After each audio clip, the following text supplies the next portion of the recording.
नमस्कार दोस्तों, स्वागत है आप सभी का हमारे YouTube चैनल आर के योजना पर। सरकार दे रही है 3,000 रुपये प्रति माह पेंशन। ऐसे मिलेगा सरकार की तरफ से 3,000 रुपये प्रति माह पेंशन योजना का लाभ। यदि आप भी अपनी पेंशन बनवाना चाहते हैं, सरकार से हर महीने अपने बैंक खाते में 3,000 रुपये पेंशन के प्राप्त करना चाहते हैं, आज की यह खबर, यह जानकारी आपके लिए ही है, क्योंकि इस वीडियो के माध्यम से हम आपको जानकारी देने जा रहे हैं कि आप अपने बैंक खाते में 3,000 रुपये प्रति माह पेंशन कैसे प्राप्त कर सकते हैं, कैसे आप ऑनलाइन आवेदन करके अपनी पेंशन बनवा सकते हैं। पेंशन बनवाने के लिए किन दस्तावेज की आपको आवश्यकता होने वाली है, योजना की पात्रता कितनी रखी गई है, आयु सीमा इसमें कितनी मांगी गई है, यानी कि आवेदन करने के लिए आपकी उम्र कितनी होनी चाहिए, सभी इन्फॉर्मेशन डिटेल वाइज में स्टेप बाय स्टेप आपको दी जाएगी। वीडियो की शुरुआत करने से पहले हमारा आपसे निवेदन है, यदि आप हमारे चैनल पर पहली बार आए हैं तो चैनल को सब्सक्राइब ज़रूर कर लीजिएगा, साथ ही बेल आइकन के बटन को प्रेस करना ना भूलें, ताकि जो हमारी वीडियो का नोटिफिकेशन है वह सबसे पहले आपको प्राप्त हो और आप सबसे पहले ही उसका लाभ उठा सके। चलिए वीडियो की शुरुआत कर लेते हैं और पेंशन से संबंधित कैसे आप ऑनलाइन अप्लाई कर सकते हैं वे सभी इन्फॉर्मेशन आपको डिटेल वाइज में दे देते हैं।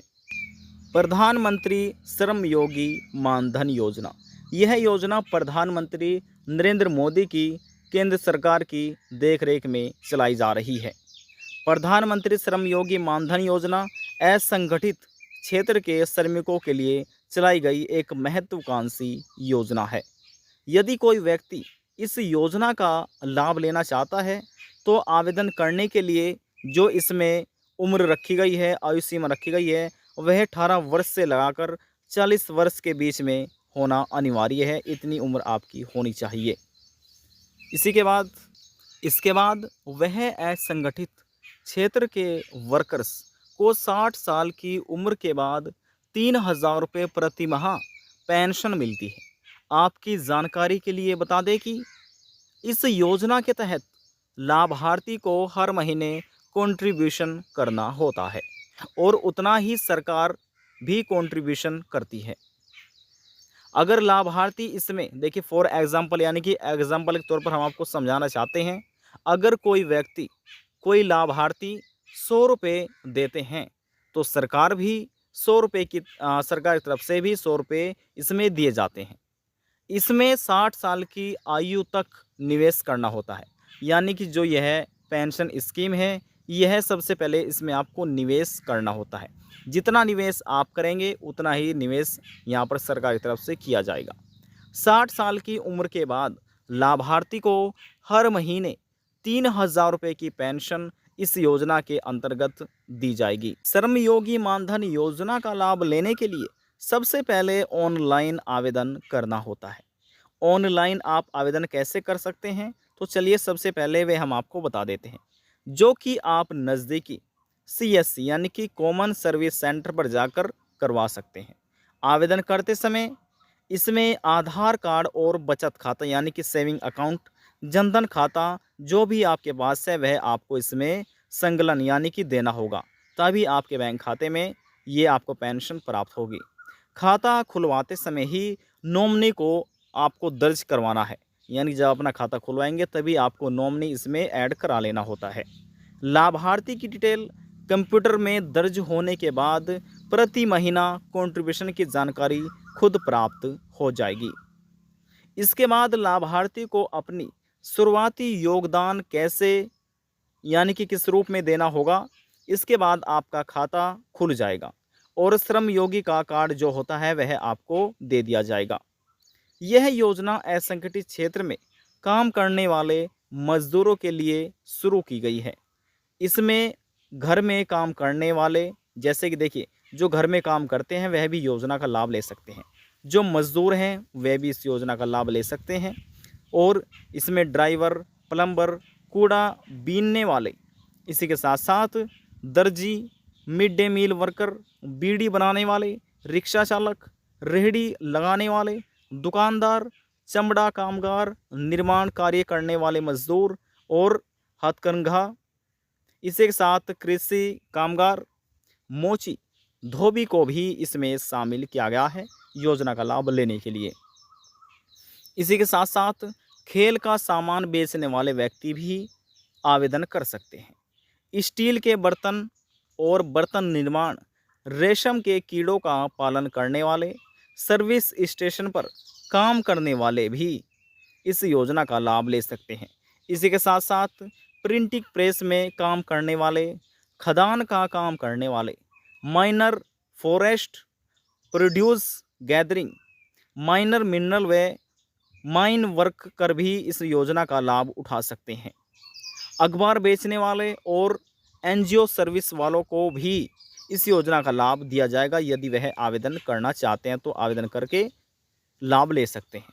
अब देखिए इस योजना की क्या नियम रखे गए हैं, क्या शर्तें बनाई गई है, पात्रता व शर्तें नियम सभी इन्फॉर्मेशन आपको दे देते हैं। देखिए सबसे पहले इसमें पहले पॉइंट में बताया गया है असंगठित क्षेत्र के मजदूर की इनकम जो है वह 15,000 रुपये से अधिक नहीं होनी चाहिए। यदि किसी व्यक्ति की 15,000 रुपये से अधिक इनकम है तो वह इस योजना का लाभ नहीं ले सकते हैं। दूसरे पॉइंट में बताया गया है सेविंग बैंक अकाउंट, यानी कि जो आपका बचत खाता है, सेविंग बैंक अकाउंट या फिर जनधन खाता, इसमें आपको पासपोर्ट साइज और आधार कार्ड नंबर आपको दर्ज करना होता है। इसके साथ साथ अगले पॉइंट में यह बताया गया है जो उम्र सीमा रखी गई है, उम्र है वह 18 साल से कम और 40 साल से अधिक नहीं होनी चाहिए। यदि किसी 18 साल से कम उम्र है तो फिर भी अप्लाई नहीं कर पाएंगे, यानी कि 18 साल से तो अधिक होनी चाहिए और यहाँ पर 40 साल से अधिक नहीं होनी चाहिए। समझ गए होंगे। अगले पॉइंट के बारे में बात कर लेते हैं। पहले यदि कोई व्यक्ति पहले से केंद्र सरकार की किसी अन्य पेंशन स्कीम का योजना का लाभ नहीं ले, यानी किसी अन्य योजना का लाभ नहीं ले रहे हैं तो उनको इस योजना का लाभ दे दिया जाएगा। देखिए कुछ ऐसे होते हैं कि पहले से किसी केंद्र सरकार की योजना का यदि लाभ ले रहे हैं तो फिर आप इस योजना के लिए अप्लाई नहीं कर पाएंगे। पांचवें पॉइंट में क्या बताया गया है वह हम आपको बताते हैं। अपने हिस्से का योगदान, यानी कि किस्त करने में चूक होने पर, यदि आप समय से जमा नहीं कर पाते हैं, चूक होने पर सदस्य को ब्याज के साथ बकाए भुगतान करके कंट्रीब्यूशन का नियमित करने का अनुमति होगी। यानी कि समय समय से आपको यह कंट्रीब्यूशन आपको करना होता है। यदि कभी कभी ऐसा होता है कि कोई किस्त रह जाती है तो वह आपको इसका ब्याज भी देना होता है। अगले पॉइंट में बताया गया है योजना से जुड़ने की तारीख से 10 साल के अंदर स्कीम से निकासी निकालने का इच्छुक है तो केवल उसके हिस्से का योगदान सेविंग बैंक अकाउंट ब्याज दर पर से लौटा दिया जाएगा, यानी कि उसको दे दिया जाएगा। अगले पॉइंट में साफ तौर पर बताया गया है किसी कारण से सदस्य की मौत हो जाने पर जीवन साथी के पास स्कीम को चलाने का भी विकल्प होगा। आठवें पॉइंट में बताया गया है अगर इस योजना के अंतर्गत पेंशन पाने वाली की 60 साल के बाद मौत हो जाती है तो उसके नॉमिनी को 50% पेंशन दी जाएगी। समझ रहे हैं। 9वें पॉइंट में बताया गया है पेंशन राशि का निर्धारण व्यक्ति द्वारा उनके कार्य वर्षों के दौरान किए गए योगदान के आधार पर किया जाता है। आज की जानकारी में बस इतना ही। यदि आपको हमारी जानकारी पसंद आई तो वीडियो को ज़रूर लाइक कर दीजिएगा। आपके एक लाइक से हमें बहुत ज़्यादा मोटिवेशन मिलता है। लास्ट में हम निवेदन यही करेंगे चैनल को सब्सक्राइब और साथ ही बेल आइकन के बटन को प्रेस करना ना भूलें। अब हम आपसे मिलते हैं नेक्स्ट वीडियो में एक और नई जानकारी के साथ। तब तक के लिए जय हिंद जय भारत।